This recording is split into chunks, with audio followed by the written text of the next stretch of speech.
You have great technical skills and an undergraduate degree in engineering. You'd love to go to MIT for a master's in engineering, but how can you do it? How can you get in? Our guest today is going to tell you how he got into MIT's master's program in aeronautical and astronautical engineering. Welcome to Admission Straight Talk, the podcast dedicated to graduate admissions and helping you approach the application process thoughtfully and successfully. Your host is Accepted's founder and world-renowned admissions guru, Linda Abraham. At Accepted, our mission is to get you to that unforgettable moment when you read your acceptance email and shout, "Yes, I'm in!" Confident you'll be attending the perfect program to help you launch the career of your dreams. Hello and welcome. Thanks for joining me for this, the 460th episode of Admission Straight Talk. Thanks for tuning in. Before I dive into today's interview, I want to invite you to download Applying to Graduate Engineering Programs, What You Need to Know. This free guide will complement today's podcast and show you how to select the right engineering program for you, differentiate yourself from your competition in a positive way, and present yourself effectively as a talented, innovative future engineer and problem solver, one that will bring credit to any program that accepts you. Download Applying to Graduate Engineering Programs, What You Need to Know at accepted.com/460 download. Again, that's accepted.com/460 download. And yes, it's free. I'd like to welcome to Admission Straight Talk, Syed Shayan Zahid. Shayan grew up in Pakistan and came to the United States to study at Purdue University in Indiana, graduated in 2019 with distinction. While there, he pursued multiple internships at Cummins Inc., and also worked there full-time briefly. In 2020, he began his master's in aeronautical and astronautical engineering at the famed Massachusetts Institute of Technology, MIT. Now, that's the skeleton of his story. Let's put some meat on those bones in the conversation. Shayan, welcome to Admission Straight Talk. Thank you, Linda. Nice to get the opportunity to talk with you today. All right. I'm glad to have you. Now, can you tell us a little bit about your background? Where did you grow up? How did you get interested in engineering? Sure. So my name is Shayan. That's how I usually go by. Some people prefer calling me Syed, but whatever you prefer. I'm originally from Pakistan. I grew up in this metropolitan city called Lahore. It's one of the most busy cities, I would say, in Pakistan, known a lot for its historical significance, cultural heritage. We have from the Mughal Empire, dated centuries ago, a lot of historical monuments and buildings. And the city is divided into two parts. One is called Old Lahore, and the other is called kind of just New Lahore or Lahore in general. I was from kind of the more modern part of it, but it was really interesting growing up in a place where you have like a lot of history embedded in your day-to-day life. That is interesting for sure. What do you like to do for fun?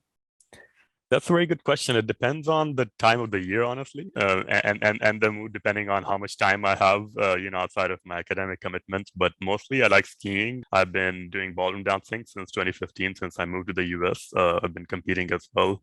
COVID has certainly stopped that free of competitions, but hopefully they're gonna, come back up soon. I like to also pursue interests like such as adventure, hiking, anything that involves being outdoors and traveling is what I enjoy. That's great. I like to hike too. And if you're in Massachusetts, you're in a great place for skiing, right? There's lots of snow. We are, yes. And actually, the interesting thing is that I started learning a year ago, so I'm not really a pro at it. So whenever I go, it's almost like I'm beginning from last year's experiences and conquering the green slope again. Well, when you get to California, not that if you're in the Cupertino area, there's no snow, but if you go to the Sierras, you got lots of great ski resorts there. Yeah, I'll have to go more out of my way to that there. Right. But boy, it's good skiing. All right. So how did you get interested in engineering? Yeah, that's a very good question. And, that's a question I, had a lot of difficulty in answering for myself when I was applying to the US and undergrad. The main key thing that I looked to was my experience like in childhood and what, I truly enjoyed. There were a few options like, I took biology, chemistry, physics, mathematics, all these STEM subjects in high school. And as I was evaluating, the one common thread that I found is I really liked understanding how things work. and also like how to, make things that, maybe make the world better in some way. That kind of a vague idea I had in my head that, I want to pursue something that involves building something, understanding how things work.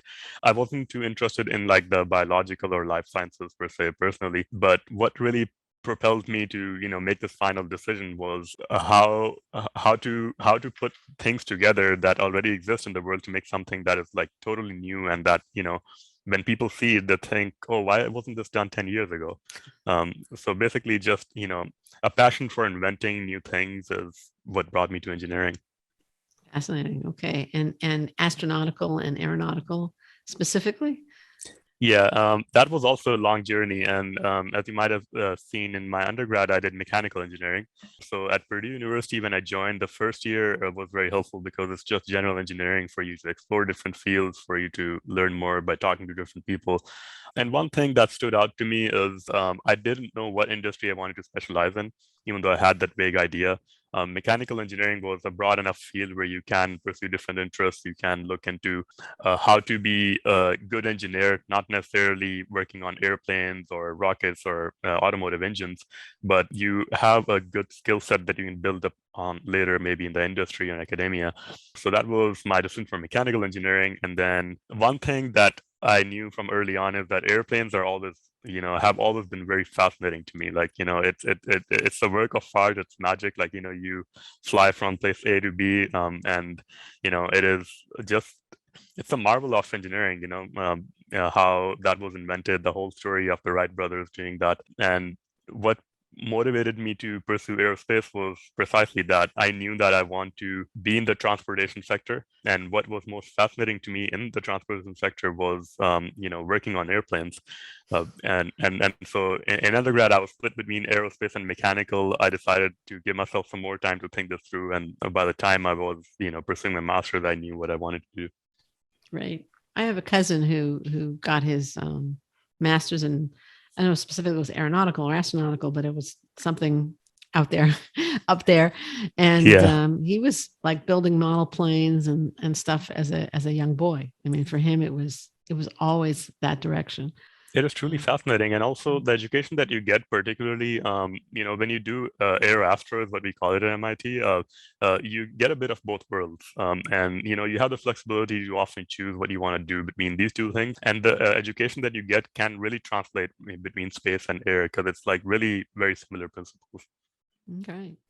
I don't understand any of it. My science and STEM background is very weak, but again, he loves what he does. Yeah, we What all have our strengths. yeah. What challenges did you face in applying to your master's program? Yeah, many. The first thing that was a big point of concern for me is whether I want to do grad school, and after that, do I have the time to invest in my applications, because I was reaching my final semester, and I knew I was taking about, I think, 18 credits at Purdue. There was a lot of Oh, wow. coursework involved in my final semester, and so one thing that I knew for sure is that I want to pursue higher education because I want to gain something of a more specialized educational experience that goes beyond maybe the stuff that I learned in mechanical engineering, which is helpful but generalized. And so the decision to pursue my master's was, based on my desire to learn more about a field that I really enjoy and love. And the challenge was that, can I invest the time in it? And it was a tough one. The key was starting early, but there were times where I, had to ask myself, okay, is the exam that's coming up 3 days later more important than the essay that I'm writing right now? And so, yeah, definitely it was. The time commitment is probably the biggest thing that you can think of. And after that, also the question of, what do you want to do in the graduate school if you, get in, having a plan and mapping that out. There's so many experiences floating around from your previous experience, and the key is like, how do I tie it together and then answer the question for myself first before telling the admissions committee that, I really want to do this. Right, right. Oh, point well taken. Did you ever consider like finishing college, working for a year, and then applying to grad school? I definitely did consider that. And that was one of the options. So I did internships with Cummins, which is an automotive engine manufacturing company. And one of the options I had was that if, either I'm not happy with my results or if I don't end up applying, in either case, I can still work and apply later. The key distinction between, either applying later or applying now was that I was already in the academic mode. I knew, how to power through exams, how to power through courses. The diligence that academia requires is often much more than industry, in my opinion. Because you're taking exams, you're taking courses, and more than that, in graduate school, you'd also be sometimes doing research.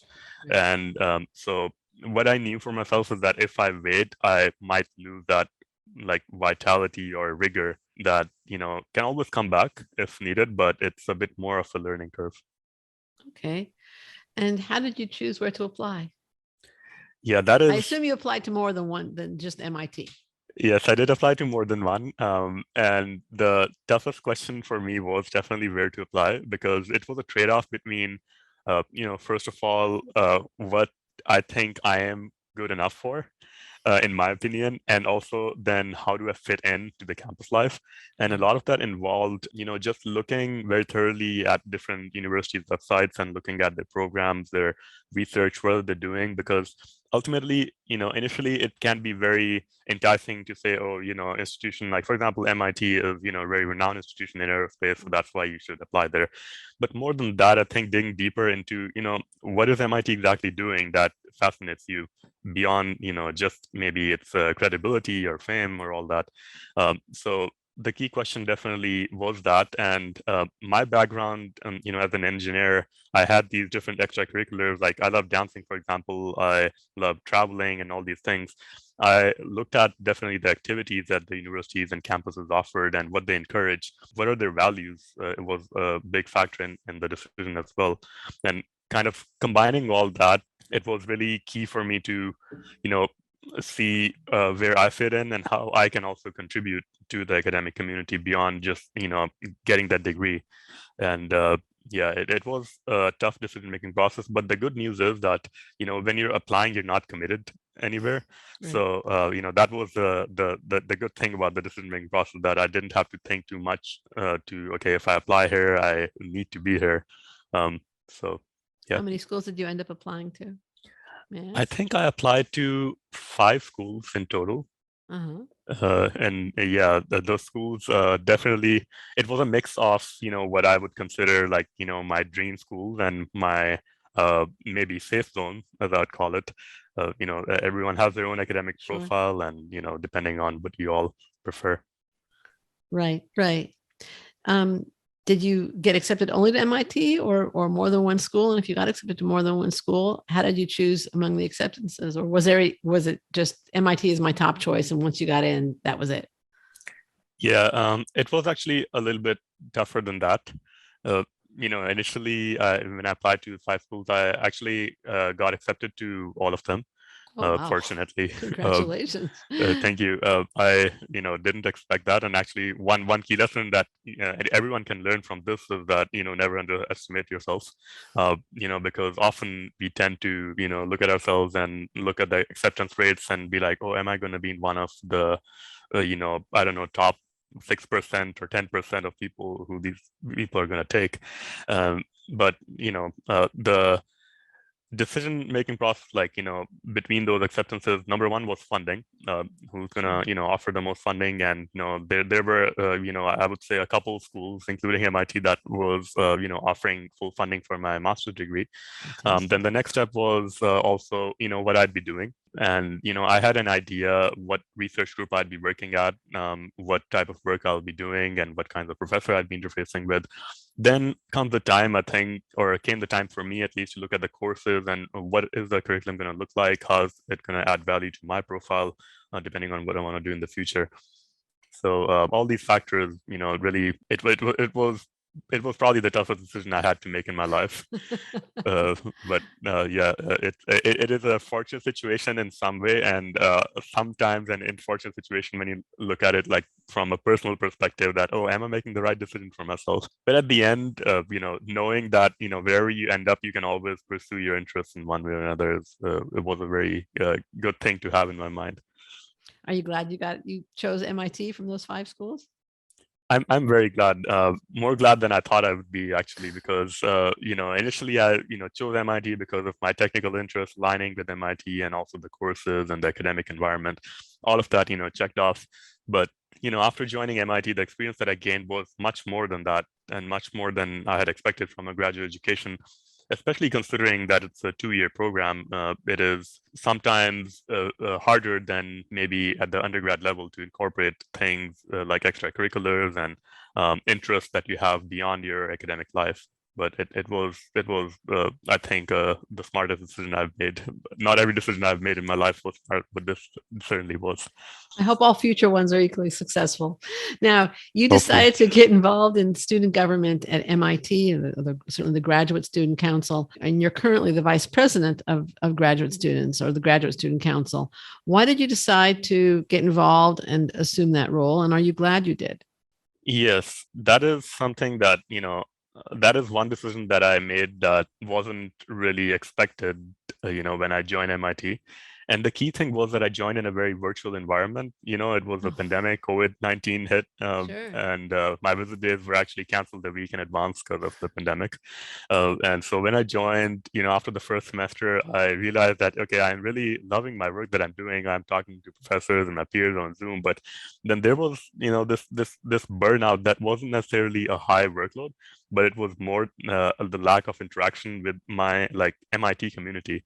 At Purdue, I was used to, going to call outs, attending, club meetings or, whatever I was a part of, talking to my peers. And that was something I was missing at MIT. And then I saw these announcements coming out that different clubs post or around winter time about vacancies, about elections coming up. And before actually graduate student council, I joined another organization called the DREF, which is Department of Resources for Easing Friction and Stress.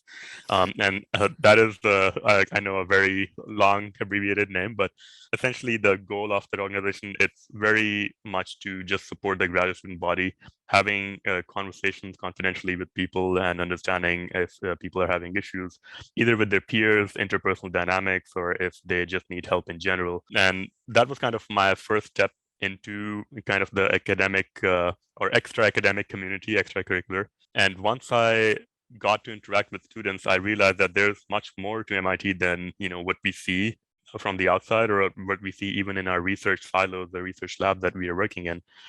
And then a few months later, I realized that I have bandwidth for one more activity. And that one more activity could either be ballroom dance or it could be, some other extracurricular. Now, unfortunately, at that time, there was the pandemic and there wasn't any ballroom competition going on. So, I just started shopping around. There's so many clubs and activities you can be a part of at MIT. It's amazing. And, the Graduate Student Council posted that they have elections coming up in April.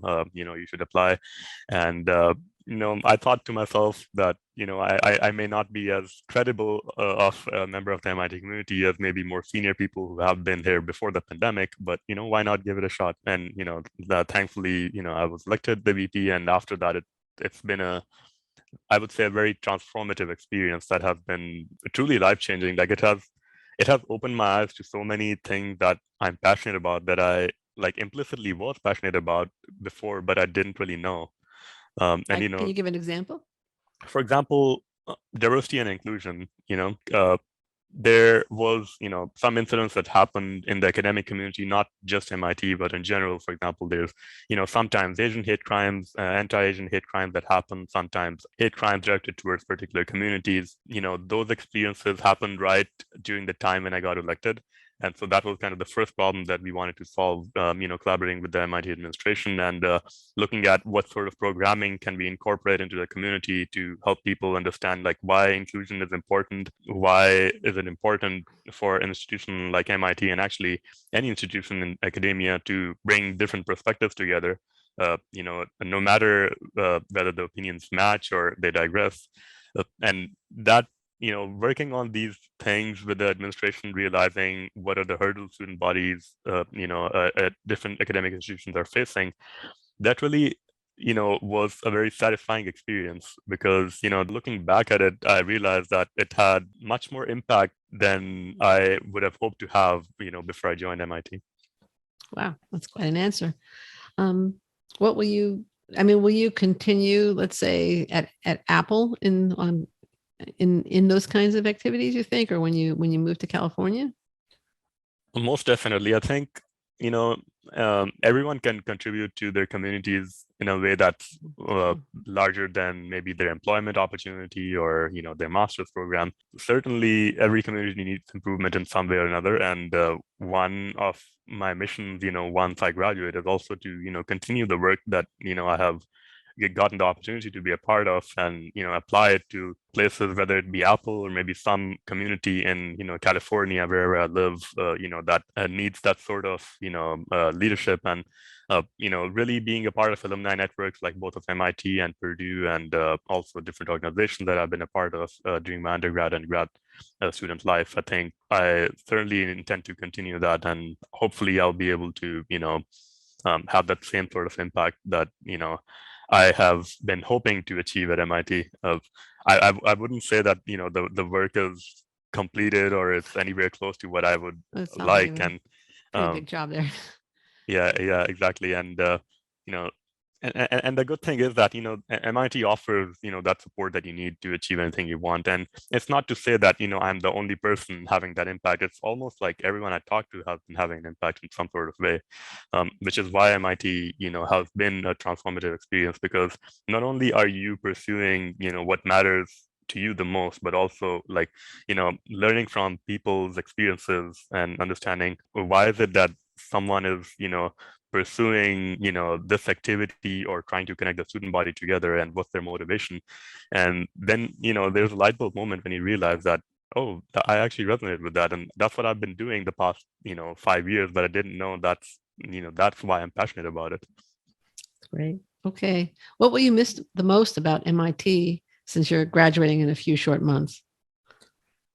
That's that's a very expansive question. Many things, definitely the work, the the in general the experience I had, but most importantly the people. The people aspect. I think that is what brings life to campus in general. It's a very supportive environment, both from the administration side and the student side. And what I will miss most is those meetings that I have. That is maybe 6 p.m. on a Monday, talking about how do we make campus a more inclusive environment, or maybe how do we resolve this funding issue in this department X. And certainly that is one thing that does make me sad about leaving MIT. And what could be improved or done differently at MIT? Improved or done differently, in my experience, if I were to change something from the past, if I could turn back time, I think I would focus less or stress less about how I measure up to my peers, because that is often something that a lot of people run into, not only at MIT, but even at Purdue and other institutions. Particularly when you join as a new grad student, it is very easy to be overwhelmed looking at all these people around you working on amazing things and having so much of an impact. And then suddenly your first semester passes, and you look back and you think, oh, why didn't I publish this many papers like this peer of mine? But the thing that I learned throughout my time at MIT is that everyone's experience is different. The field of research, the way that you tackle problems, and how you come at a solution. Just embrace that individuality, I think, and the types of extracurriculars that you want to pursue, the types of hobbies that you have. It's all up to you. And so the one thing that I would tell myself is not to maybe compare myself too much, to my peers. Right. That sounds something more like you could have done differently, as opposed to, let's say, something that the institution needs to change. Is that correct? Yes, yeah. For the institution, if we were to take it that way, I think, yeah, it's really hard to actually come up with a solution to like a problem that MIT faces, because it's been worked on for a very long time.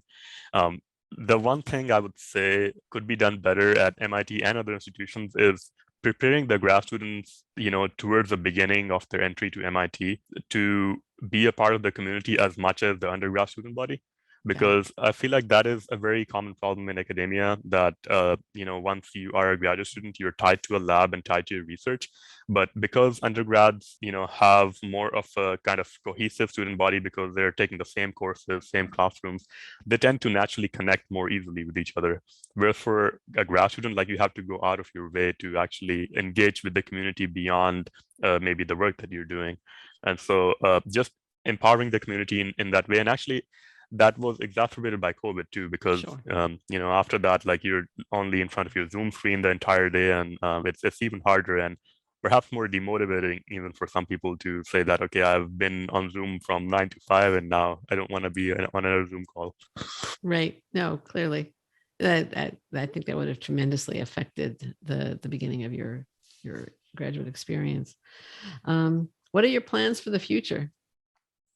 Yeah, I'm still trying to figure it out. I know I'm going to be working at Apple, and the biggest reason for working at Apple is it is really fascinating to see how a product comes together and impacts almost the entire world. Almost I would say more than half the people at least use an iPhone. My main goal in the future is to continue having an impact that goes beyond me, beyond just personally improving myself, and having a greater impact on the world. And I certainly gravitated more towards leadership when I joined MIT. I was split between whether I want to do a PhD or do I want to go into industry or MBA. And now what's clear to me is that while I do enjoy all these experiences that I've had at MIT, I at some point in the future want to be a leader that contributes to some sort of a positive change beyond oneself. And that could lead to an MBA. It could lead to maybe some sort of an impact in the industry. I guess I'll have to just wait and see. Okay, sounds good. Sounds to me like you're definitely glad you made the decision to pursue the MS, even if it was a difficult decision initially. Is that correct?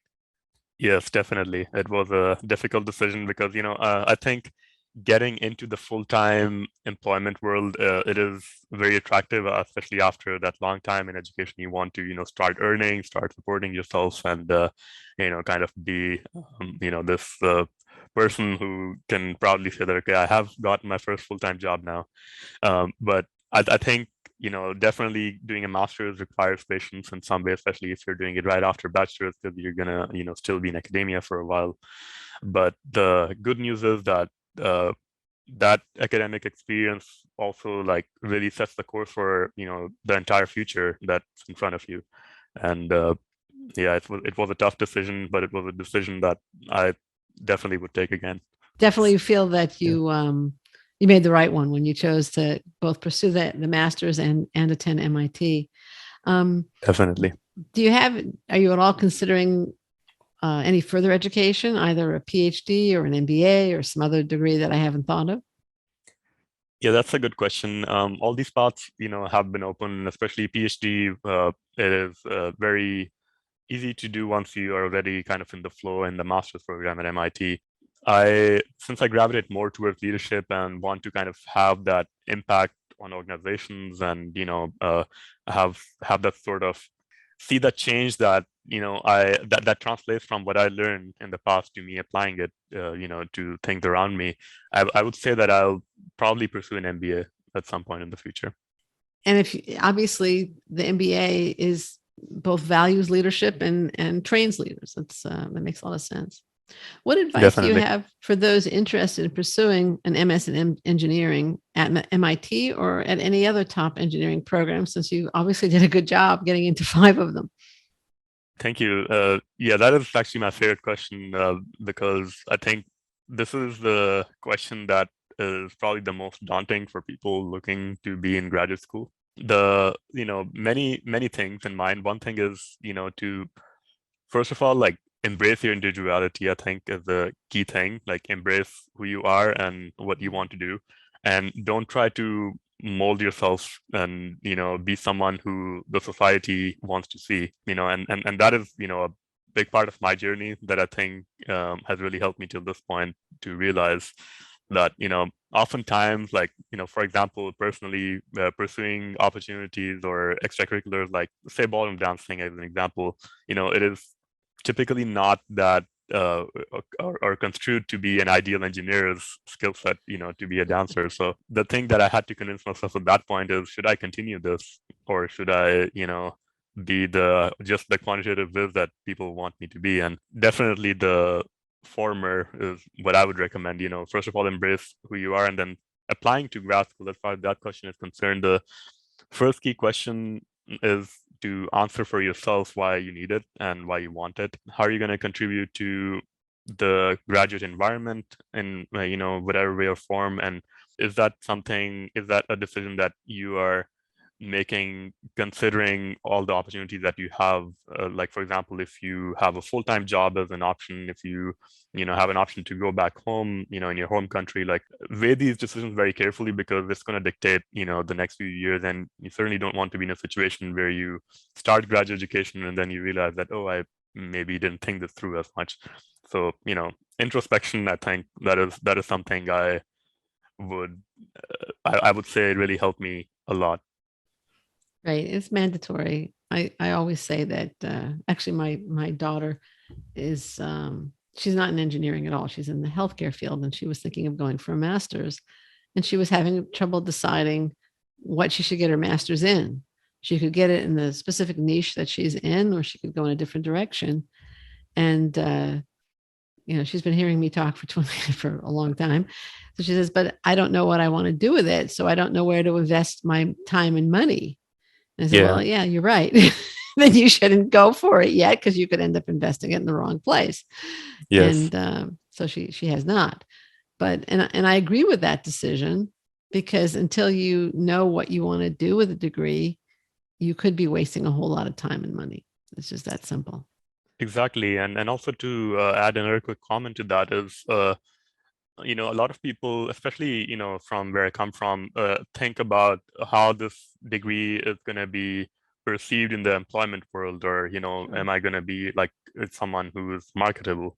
I think before that, the question to ask is like, what are your passions, and, how does your talent align, and in which direction? And, trying to, again, mold yourself less to what the world wants to see, and more like, are you going to be satisfied? Because if you are satisfied with what you will be doing, you will find a way to make it work.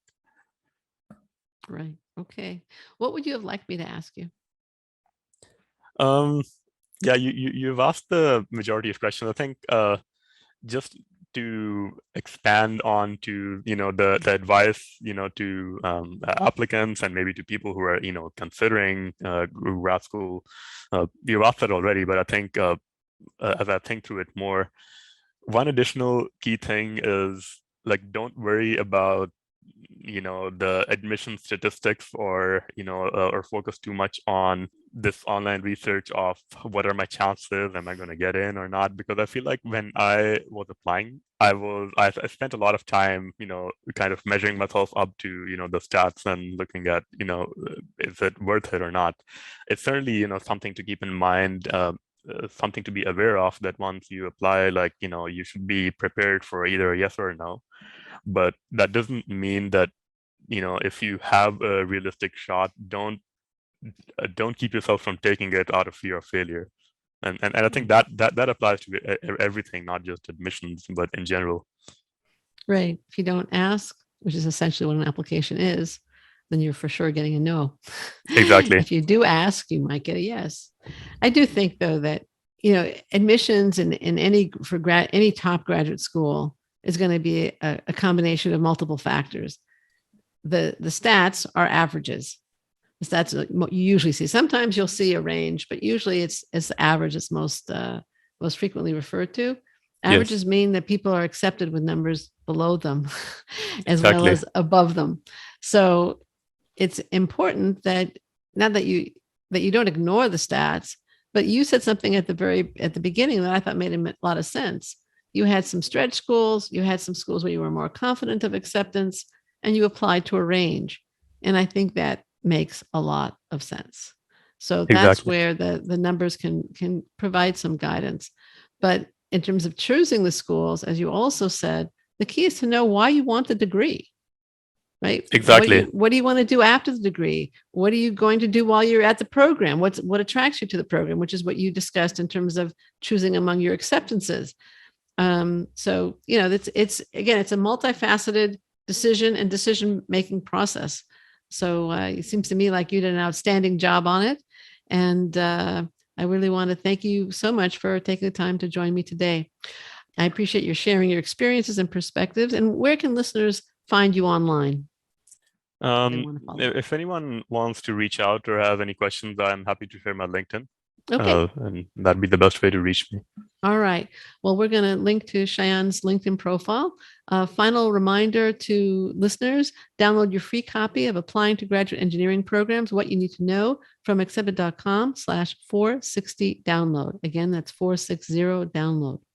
Listener, thank you too for tuning in to this, our 460th episode. If you're concerned that you missed something in today's show or wanted to take a note or two, but couldn't because you were driving, jogging, or doing something else, we've done it for you. You'll find the show notes for this episode at accepted.com/460. This is Admission Straight Talk produced by Accepted, and I'm your host, Linda Abraham. I'll talk to you again next week.